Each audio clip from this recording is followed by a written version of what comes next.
Hey guys, just doing a quick assembly video for you on this Ur Clos Dry Rack.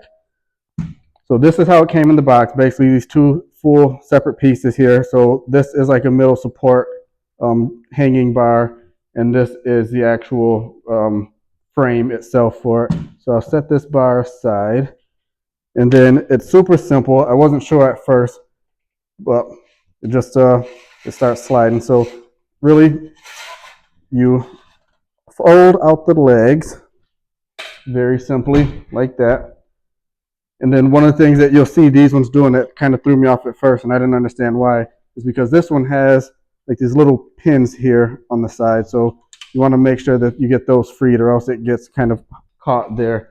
Which I'll tell you another thing. I wasn't super sure about this at first, because as I was assembling it for the first time, like it looks and it feels like really wobbly.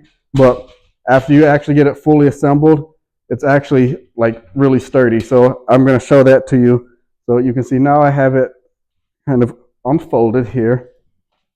And you want to make sure that you go to, again, it has these little pins here in these slots. So you want to kind of wiggle it and push these pins down. And what that does is you'll see it starts, like every one you push down, it starts to make this wobble a lot less. So it makes it really sturdy. So there's 4 of them, 1 in each corner.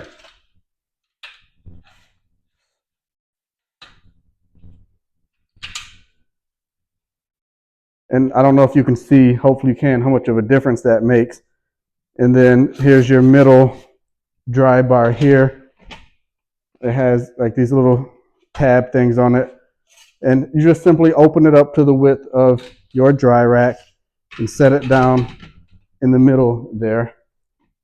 And that kind of helps lock it in place and makes it even more sturdy. So, you know, again, I wasn't entirely sure about it at first, but after fully getting it assembled and then trying it out again, I definitely think it's worth the price, and it's a really good product.